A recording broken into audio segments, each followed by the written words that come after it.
This is a tour of all 3 of my gecko tanks. I have a crested gecko, a leopard gecko, and a tropical house gecko, also known as a cosmopolitan house gecko. I found him in my bathroom. We'll get into that. I'm gonna start with this tank right here. This is Walt's tank. He is my crested gecko. He's an orange pinstripe, and I got him when he was like a year old, and I've had him for over a year now. He didn't have a tail when I got him. The people I got him from didn't know what happened to it, so I guess we'll never know. But he's cute. I like his frog butt, and he is crazy. I put some treats in everyone's bowl in hopes that they would come out, and it worked. So hi Walt, thank you. This is an 18 by 18 by 24 inch enclosure. It's got ventilation on the front and the top. I have an Arcadia Shade Dweller UVB hooked up to this bracket, which is really sad looking, but it works. And the plant light I use is the Arcadia Jungle Dawn LED bar. There is a background on this tank, but I made the mistake of not cutting out a spot for the bracket to go on, so it's trying to peel off. It's literally being held together by tape. Oh yeah, and this situation is a failed project. I was trying to find out a way to not have this just right on the mesh, and I have to figure out something better. The substrate is Reptisoil, and there's a substrate barrier with leca balls underneath for the drainage layer. And then on top of the substrate, there are oak and magnolia leaves. There's a bunch of different kinds of moss. There's dead leaves from the live plants I've tried to keep in the past. May their souls rest in peace. I have tried a bromeliad, a polka dot plant, a prayer plant, a pink arrowhead, which lasted the longest out of all of them, surprisingly. So I kind of want to try that again because I love the color of it. Right now I'm trying a snake plant because that should be the easiest one out of everything I've tried to keep alive. It's also nice and sturdy, so he can actually climb on this. Oh, by the way, all of these tanks are bioactive. That's part of why there's so much leaf litter on the ground. They eat up the leftover food from the scooper that I use to mix his food with. They eat the food off that for me. It's great. So yeah, that snake plant is the only live plant in here right now. The rest are fake. There's a ton of different vines I've gotten from various places. There's a giant grapevine piece of wood in the middle that supports everything. It's like the main structure in here. And then there's this other piece of grapevine that I added in recently. There's this cork round up in the tree. This is one of Walt's favorite spots. He's always hanging out in there.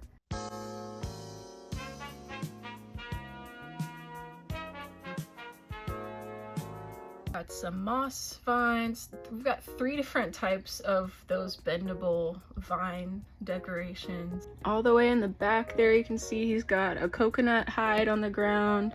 You think you just fell out of a coconut tree? And he also has this big bowl of water. Up on the left, there's his food and water bowls. Front and center, I keep the food bowl. It has a lip, so if I put worms in there, they can't crawl out.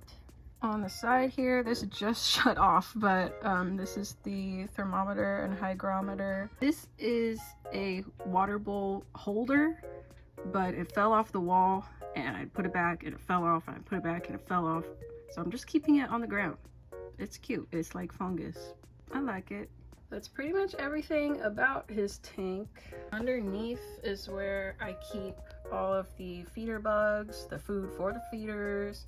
I keep his powder paste stuff and some feeding tongs and other stuff. I added this curtain that I can take off and put back on with Velcro so that he can't see Goomba, who is right next door. Goomba is a tropical house gecko, also known as a cosmopolitan house gecko.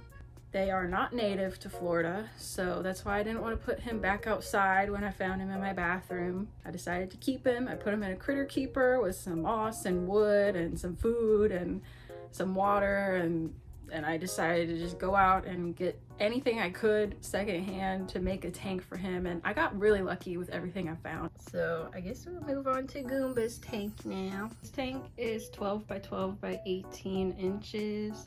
I got it secondhand at a local reptile shop. Shout out to his family. It's got ventilation right here and then along the bottom a little bit where it opens up. There are no live plants in here. There's just some moss and leaf litter. The substrate is topsoil, and there's a substrate barrier with some river pebbles as my drainage layer because that's all I had at the time, and I was kind of in a rush to set this up because he was in a critter keeper. I also was able to find this plastic vine and this plastic bush at a thrift store. Someone was breaking down their hermit crab tank. These plastic plants are from an aquarium. I still have it, but I'm not using these plants anymore, so it worked out perfect. This is a piece of mopani wood, just a little piece. Got this big piece of cork bark in the back from my local reptile shop.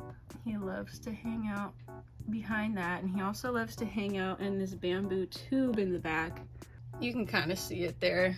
There's a bunch of sphagnum moss just bunched up in the corner and in this half log thing.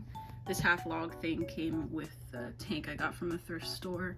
I've got two bowls down here. One is a shallow rock dish, came with the hermit crab tank.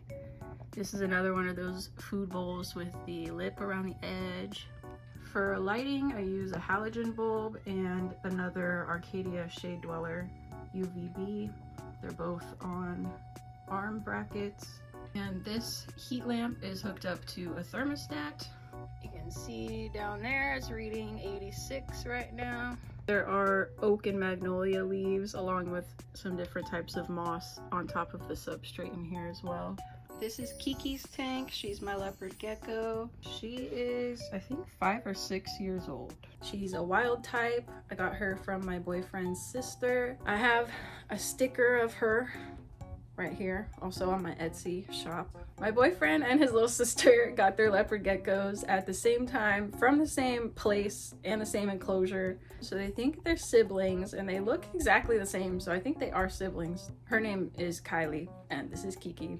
She was living in a 20-gallon. This is a 55-gallon tank. It is 4 foot by 12.5 inches by 20.5 inches. For the lighting, we've got yet another Arcadia Shade Dweller UVB, another halogen bulb, which is on another arm bracket, which is hooked up to another thermostat. It's set at 91, it's reading 86. I also use this Marineland LED bulb. I was using this for this tank actually before when it was an aquarium. I had a big guppy platy community in here. They moved to my pond. The substrate is a mixture of topsoil, sand, and excavator clay, and then there's a substrate barrier and some lava rocks for my drainage layer, which I don't even really need a drainage layer because she doesn't need that much water or humidity, but it's there just in case. I've got her moist hide right off center from where the basking light goes so it can stay warm and get pretty humid in there. It's made of moss and it's got moss stuffed inside of it. I've got this fake fern in the corner to help her feel a little more secure while she's basking. In this corner, there's also a dish with some calcium powder if she wants to get some. This is a slate serving tray that I got from Michael's, but it's literally just a slab of slate, which is perfect for her to bask on. I've got live snake plants and live jade in here now.